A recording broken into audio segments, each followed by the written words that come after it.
നമസ്കാരം. കൈരളിയുടെ വായനാ പക്ഷാചരണത്തിന്റെ ഭാഗമായുള്ള വായനാനുഭവം പങ്കുവയ്ക്കുന്ന ഈ ഒരു അവസരത്തിൽ ഞാൻ 5ാം ക്ലാസ്സിൽ വെച്ച് വായിച്ച ഈ കൈരളി ഗ്രന്ഥശാലയിൽ നിന്ന് തന്നെ എടുത്തു വായിച്ച ഒരു കുടയും കുഞ്ഞുപെങ്ങളും എന്ന മുട്ടത്ത് വർക്കിയുടെ കൃതിയാണ് ഇവിടെ പരിചയപ്പെടുത്തുന്നത്.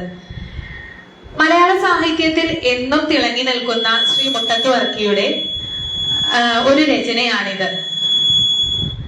ഇത് ബാലസാഹിത്യ വിഭാഗത്തിൽ പെടുന്ന ഒരു കൃതിയാണെങ്കിൽ പോലും മുതിർന്നവർക്കും ഒരുപോലെ തന്നെ ആസ്വാദികരമാകുന്ന ഒരു കൃതിയാണ് ഒരു കുടയും കുഞ്ഞുപെങ്ങളും. ശരിക്കും നമ്മുടെ തലമുറയിലെ നമ്മുടെ അനിയന്മാർക്കും അനിയത്തിമാർക്കും തീർച്ചയായും നിർദ്ദേശിക്കപ്പെടേണ്ട ഒരു പുസ്തകം തന്നെയാണ് ഒരു കുടയും കുഞ്ഞുപെങ്ങളും. ശരിക്കും നമ്മുടെ അനിയന്മാരുടെയും അനിയത്തിമാരുടെയും ഹൃദയത്തിൽ വായനയുടെ ഒരു ലഹരി നിറയ്ക്കാൻ പറ്റുന്ന രീതിയിലുള്ള ഒരു രചനാ വൈഭവമാണ് മുട്ടത്ത് വർക്കി ഈ കൃതിയിലൂടെ തെളിയിച്ചിട്ടുള്ളത്. ഇന്ന് നമുക്ക് എല്ലാ സന്ദർഭങ്ങളുടെയും ദൃശ്യാവിഷ്കാരം നമ്മുടെ സോഷ്യൽ മീഡിയയിലൂടെ നമുക്ക് ലഭിക്കുന്ന ഈ ഒരു കാലഘട്ടത്തിൽ ശരിക്കും വായനയിലൂടെ ഒരു ആവിഷ്കാരം നമ്മുടെ മനസ്സിൽ ഒരു വായനയുടെ രംഗാവിഷ്കാരം നമുക്ക് ലഭിക്കുന്ന രീതിയിലാണ് ഇതിലെ ഓരോ വരികളും അതുപോലെ തന്നെ ഓരോ സന്ദർഭങ്ങളും അദ്ദേഹം കൂട്ടിയിണക്കിയിരിക്കുന്നത്. മാതാപിതാക്കൾ നഷ്ടപ്പെട്ട ബേബി എന്ന് പറഞ്ഞിട്ടുള്ള ഒരു ജ്യേഷ്ഠന്റെയും അതുപോലെ തന്നെ അനാഥയായ ബേബിയുടെ അനിയത്തിയായിട്ടുള്ള ലില്ലിയുടെയും കഥയാണ് ഈ കൃതിയിലൂടെ നമുക്ക് കാണാൻ സാധിക്കുന്നത്. ഒരു ശക്തമായ മഴയിൽ സ്കൂൾ വിട്ട് തിരിച്ച് വീട്ടിലേക്ക് വരുന്ന വഴി ഗ്രേസി എന്ന് പറഞ്ഞിട്ടുള്ള തന്റെ സുഹൃത്തിനോട് കുടയിൽ ഒരുമിച്ച് കയറട്ടെ എന്ന് ലില്ലി ചോദിക്കുകയാണ്. ഇത് ആവശ്യപ്പെടുമ്പോൾ ഗ്രേസി അതിന് സമ്മതിക്കുന്നില്ല. ആ കാരണം കൊണ്ട് തന്നെ ബേബി ഈ ഗ്രേസിയുടെ നെറ്റിയിലേക്ക് കല്ലെടുത്തെറിയുകയാണ് ചെയ്യുന്നത്. പിന്നീട് ഉണ്ടാകുന്ന കോലാഹലങ്ങൾക്കൊടുവിൽ ആ നാട് തന്നെ വിട്ടുപോകേണ്ട ഒരു അവസ്ഥയാണ് ബേബിക്ക് ഉണ്ടാകുന്നത്. മാതാപിതാക്കൾ ഇല്ലാത്തത് കൊണ്ട് തന്നെ ക്രൂരയായ തങ്ങളുടെ പേരമ്മയോടൊപ്പമാണ് ബേബിയും ലില്ലിയും താമസിക്കുന്നത്. ഈ ക്രൂരതയുടെ ഇടയിലാണ് ബേബിക്ക് തന്റെ അനിയത്തിയായ ലില്ലിയെ ഉപേക്ഷിച്ചു പോരേണ്ടി വരുന്നത്. ആ പോകേണ്ടി വരുമ്പോൾ ബേബി തന്റെ അനിയത്തിക്ക് കൊടുക്കുന്ന ഒരു വാഗ്ദാനമുണ്ട്. താൻ തിരിച്ചു വരുമ്പോൾ എന്താണ് വേണ്ടതെന്ന് ചോദിക്കുമ്പോൾ അനിയത്തി പറയും ഗ്രേസിയുടെ കയ്യിലുള്ള ഒരു കുട വേണമെന്ന്. തന്റെ കുഞ്ഞുപെങ്ങൾക്ക് മനോഹരമായ ഒരു കുട കൊണ്ടു കൊടുക്കാം എന്ന വാഗ്ദാനത്തോടു കൂടിയാണ് ബേബി ആ നാട് വിട്ടുപോകുന്നത്. പിന്നീട് സാഹചര്യങ്ങളുടെ സമ്മർദ്ദം കൊണ്ട് ലില്ലിക്കും ആ നാട് വിട്ടുപോകേണ്ട ഒരു അവസ്ഥയാണ് വരുന്നത്. പിന്നീട് ഈ കഥയിൽ ഉണ്ടാകുന്ന ഓരോ സന്ദർഭങ്ങളും നമ്മൾ വായനക്കാർക്ക് വളരെ ആകാംക്ഷയും ആശ്വാസവും അതുപോലെ കോരിത്തെരിപ്പും ഉണ്ടാക്കുന്ന അനുഭവങ്ങളാണ് നമ്മുടെ ഗ്രന്ഥകാരൻ നമുക്ക് മുന്നിൽ അവതരിപ്പിക്കുന്നത്. ലില്ലി പിന്നീട് ഒരു ഡോക്ടറുടെ വീട്ടിലെത്തുകയാണ് ചെയ്യുന്നത്. ബേബി നാട് വിട്ട് ഒരു സംഗീതാധ്യാപികയുടെ വീട്ടിലെത്തുകയുമാണ് ചെയ്യുന്നത്.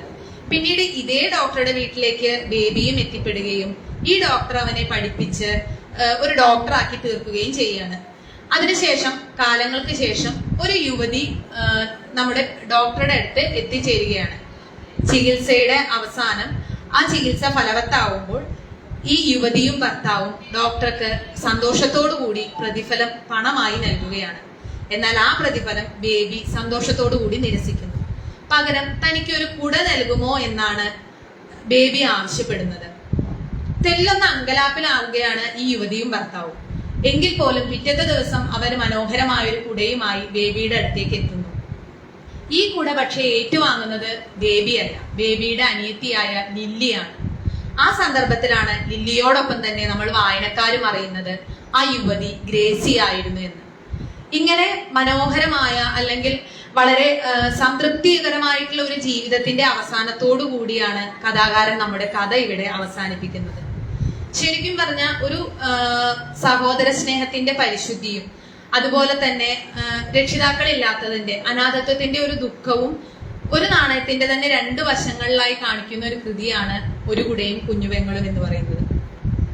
പല സന്ദർഭങ്ങളിലും ഇവിടെ ഈ കഥയിലൂടെ കുട്ടികളുടെ കഷ്ടപ്പാടിലൂടെ ഇന്നത്തെ സമൂഹത്തിന്റെ ഒരുപാട് ന്യൂനതകൾ ഗ്രന്ഥകാരൻ വെളിച്ചത്ത് കൊണ്ടുവരാൻ ശ്രമിച്ചിട്ടുണ്ട്. അതേസമയം തന്നെ നമ്മുടെ ലോകത്ത് ഇന്നും നിസ്വാർത്ഥമായി ജീവിതത്തെയും മറ്റു ജീവിതങ്ങളെയും നോക്കിക്കാണുന്ന ഒരുപാട് നല്ല മനസ്സുകളെയും ഗ്രന്ഥകാരൻ ഒരുപോലെ തന്നെ ഈ കൃതിയിലൂടെ പരാമർശിച്ചിട്ടുണ്ട്. ഒരുപോലെ തന്നെ നെഗറ്റീവ് ആയിട്ടുള്ള ഒരു ആസ്പെക്റ്റും അതുപോലെ തന്നെ പോസിറ്റീവ് ആയിട്ടുള്ള ഒരു വശവും നമ്മുടെ ഈ കൃതിയിൽ നമുക്ക് കാണാൻ സാധിക്കും. തീർച്ചയായും ഈ പുസ്തകം എന്ന് പറയുന്നത് കുട്ടികൾക്ക് മാത്രമല്ല മുതിർന്നവർക്കും ഒരുപോലെ തന്നെ ആസ്വാദികരമായിട്ടുള്ള ഒരു പുസ്തകമാണ് ഇത്. മാത്രമല്ല ഇന്നത്തെ കാലത്ത് പലപ്പോഴും നിസ്സാരമായ പല കാര്യങ്ങൾക്കുമാണ് നമ്മുടെ അനിയത്തിമാരും അനിയന്മാരും മടുപ്പ് കാണിക്കുന്നത്. ആ ഒരു സമയത്ത് നമുക്കൊരു ലക്ഷ്യബോധം ഉണ്ടെങ്കിൽ, ഇതിലെ ഈ കുട്ടികളുടെ അവസ്ഥകളിലൂടെ നമ്മൾ വായിച്ച് കടന്നു പോകുമ്പോൾ ആ ഒരു അനുഭവം നമുക്ക് ലഭിക്കുമ്പോൾ നമുക്കൊരു ലക്ഷ്യബോധം ഉണ്ടെങ്കിൽ ആ ലക്ഷ്യബോധത്തിന് എത്ര നെഗറ്റീവായി എന്തൊക്കെ സംഭവിച്ചു കഴിഞ്ഞാലും അല്ലെങ്കിൽ എന്തൊക്കെ പ്രതിസന്ധികൾ വന്നാലും അതിനെയൊക്കെ തരണം ചെയ്ത് ആ ലക്ഷ്യബോധത്തിലേക്ക് എത്താം നമുക്ക് എന്നുള്ള ഒരു മോട്ടിവേഷൻ കൂടിയാണ് ഈ ഒരു കുടയും കുഞ്ഞുവെങ്ങളും എന്ന് പറഞ്ഞ മുട്ടത്ത് വർക്കിയുടെ ഈ കൃതി. നമ്മുടെ ഗ്രന്ഥകാരനെ കുറിച്ച് പറയുകയാണെങ്കിൽ ഏകദേശം മലയാള ഗ്രന്ഥലോകത്ത് 132ഓളം കൃതികൾ അദ്ദേഹത്തിന്റെ തൂലികയിൽ നിന്ന് പിറന്നിട്ടുണ്ട്. കേരള കലാമണ്ഡലത്തിന്റെയും കേരള സാഹിത്യ അക്കാദമിയുടെയും ജനറൽ കൗൺസിൽ അംഗമായിരുന്നു അദ്ദേഹം. സംസ്കൃതം, തമിഴ് എന്നീ ഭാഷകളിൽ വ്യുൽപ്പത്തി നേടിയ ഒരു വ്യക്തിയാണ്. അദ്ദേഹത്തോടുള്ള ആദരസൂചകമായി എല്ലാ വർഷവും മുട്ടത്ത് വർക്കി പുരസ്കാരം എഴുത്തുകാർക്ക് നൽകപ്പെടുന്നുണ്ട്. വായനാദിനത്തിന്റെ ഭാഗമായി ഈ ഒരു കുടയും കുഞ്ഞുവെങ്ങളും എന്ന ഈ പുസ്തകം നിങ്ങൾക്ക് മുന്നിൽ പരിചയപ്പെടുത്താനുള്ള പ്രധാന കാരണം ഇതിന്റെ വായനാനുഭവം നമ്മുടെ തലമുറയിൽ ഒരു വായനാശീലം വളർത്തുന്നതിനും അതുപോലെ തന്നെ വായനയുടെ ശക്തമായൊരു ലോകം നമ്മുടെ തലമുറയിൽപ്പെട്ടവർക്ക് ലഭിക്കുന്നതിനും പറ്റിയ കുറച്ച് കൃതികളിൽ നല്ലൊരു കൃതിയാണ് ഒരു കുടയും കുഞ്ഞുവെങ്ങളും. ഇങ്ങനെ ഒരു അവസരം, ഈ ഒരു കൃതി പരിചയപ്പെടുത്താൻ ഒരു അവസരം എനിക്ക് ഒരുക്കി തന്ന കൈരളി ഗ്രന്ഥശാലയുടെ ഭാരവാഹികളോട് നന്ദി പറഞ്ഞുകൊണ്ട് നിർത്തുന്നു.